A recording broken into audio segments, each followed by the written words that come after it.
Hi hello എല്ലാവർക്കും ഷെനേസ് kitchen മജിക്കിലേക്ക് സ്വാഗതം. ഇന്ന് നമുക്കൊരു അടിപൊളി കക്ക ഫ്രൈ തയ്യാറാക്കാം കേട്ടോ. അതിനായിട്ട് 1/2 കിലോ കക്ക മഞ്ഞൾപ്പൊടി ഉപ്പിട്ടിട്ട് നമ്മൾ വേവിച്ചെടുത്ത് വെച്ചിട്ടുണ്ട്.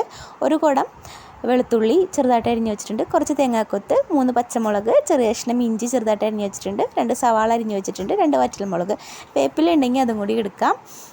ആവശ്യമുള്ള പൊടികൾ 3 സ്പൂൺ ഗരം മസാല ആവശ്യത്തിന് എടുത്ത് വെച്ചിട്ടുണ്ട്. എരിവിനനുസരിച്ചുള്ള മുളക് പൊടിയും മഞ്ഞൾപ്പൊടിയും എടുത്ത് വെച്ചിട്ടുണ്ട്. പിന്നെ കുറച്ച് പെരുംജീരകം എടുത്ത് വെച്ചിട്ടുണ്ട്. ആവശ്യത്തിനുള്ള കുരുമുളക് പൊടിയും എടുത്ത് വെച്ചിട്ടുണ്ട് കേട്ടോ. അത് കഴിഞ്ഞിട്ട് നമുക്കൊരു ചട്ടി വെച്ചിട്ട് അതിലേക്ക് ആവശ്യത്തിനുള്ള വെളിച്ചെണ്ണ ഒഴിക്കുക. ഒഴിച്ചതിന് ശേഷം നമുക്കിതിലേക്ക് അതിൽ തന്നെ തേങ്ങാക്കൊത്ത് ഇട്ട് കൊടുക്കുക.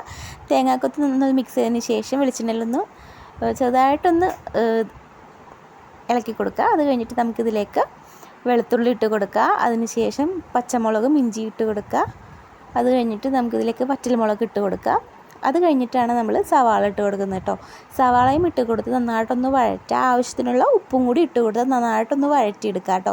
നമ്മളിവിടെ കക്ക വേവിക്കുമ്പോൾ തന്നെ ആവശ്യത്തിനുള്ള ഉപ്പ് ഇട്ട് കൊടുത്തിട്ടുള്ളതുകൊണ്ട് നമുക്കത് നോക്കിയിട്ട് വേണം ഇതിലേക്ക് ഉപ്പിട്ട് കൊടുക്കാൻ.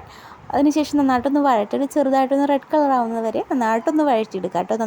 നന്നായിട്ട് വഴറ്റിയാൽ മാത്രമാണ് അത് നല്ല ടേസ്റ്റ് ഉണ്ടാവുള്ളൂ. അപ്പോൾ നോക്കിയിട്ട് തീ കുറച്ചിട്ടിട്ട് നന്നായിട്ടൊന്ന് വഴറ്റിയെടുക്കാം. അതിനുശേഷം നമുക്കിതിലേക്ക് നമ്മൾ എടുത്ത് വെച്ചിട്ടുള്ള പൊടികൾ ഇട്ട് കൊടുക്കുക കേട്ടോ.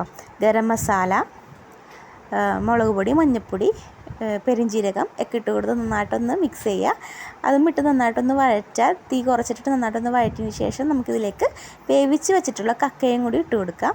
ഇട്ട് കൊടുത്ത് നന്നായിട്ടൊന്ന് മിക്സ് ചെയ്തതിന് ശേഷം നമുക്കതൊന്ന് ഇതിലേക്ക് കുരുമുളക് പൊടിയും കൂടി ചേർക്കാം. നമ്മളിപ്പോഴാണ് കുരുമുളക് പൊടി ചേർത്ത് കൊടുത്ത് നന്നായിട്ടൊന്ന് ഇളക്കി കഴിഞ്ഞിട്ട് നമുക്കൊന്ന് മൂടി വയ്ക്കാം കേട്ടോ. ഇത് ഓൾറെഡി വെന്ത കക്ക ആയതുകൊണ്ട് തന്നെ നമുക്ക് ഒരു 5 മിനിറ്റോളം തീ കുറച്ചിട്ടിട്ടൊന്ന് മൂടി വെച്ച് വേവിച്ചാൽ മാത്രം മതി.